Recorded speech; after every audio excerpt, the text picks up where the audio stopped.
And in regards to women voting, that was the worst thing that ever happened to America, too. Look at us now. Women overwhelmingly vote on their emotions. And their emotions, and the liberals are very good at appealing to emotions. Oh, look at these migrant children. They have nowhere to go. Look at this pregnant migrant woman. She has nowhere to go. We have got to open up our borders and give her cash assistance for the rest of her life here in America.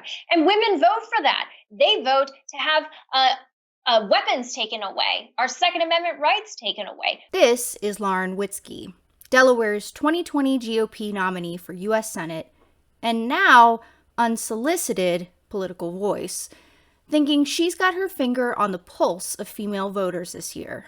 They're all voting with their feelings, making unwise choices for the future. Lady's got a short-term memory. One of the most targeted demographics this year has been young women. Overturning of Roe, anybody? One of the most fundamental freedoms for women any of us have ever known. So yes, 68% of pro-choice young women did vote for Democrats with intent. They also voted for life of the mother, for immigrants, and for fewer people to get shot. But Lauren's take isn't just some tone-deaf, anti-life, anti-choice take.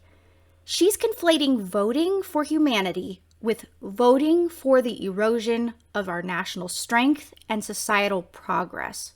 Take a listen. Women used to vote, they used to not vote because their husband would make the choice for them. Now, if just our husbands and landowners were voting, we'd be in a much better place than we are now. We'd have closed borders. We'd have no infringements on our Second Amendment rights. Red flag laws would be a thing of the past.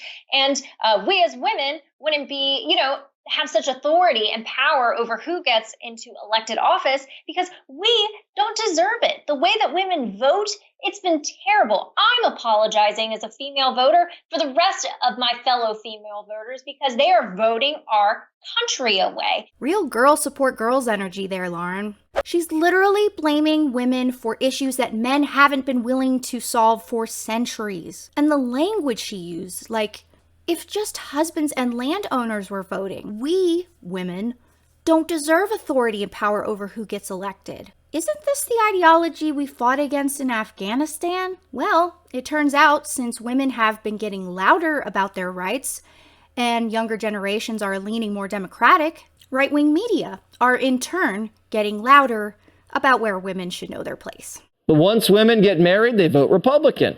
Married women, married men go for Republicans by double digits. But single women and voters under 40 have been captured by Democrats. So we need these ladies to get married. And it's time to fall in love and just settle down. Guys, go put a ring on it. Marriage and family life will tend to make you less selfish, tend to make you less obsessively focused on your own desires, tend to make you more invested in the future, more grounded, right?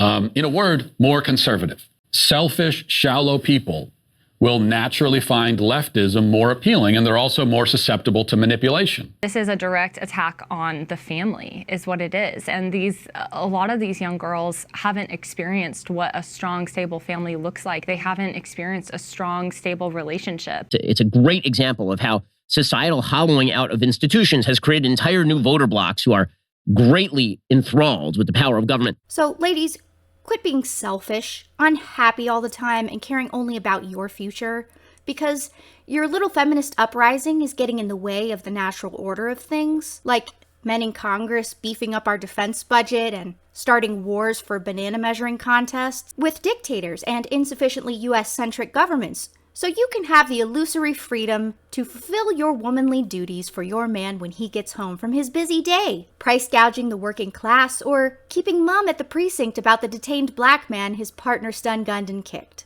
And that way, the party that tells you that you're manipulated and stupid for voting your interests can then manipulate your vote for keeping you misinformed.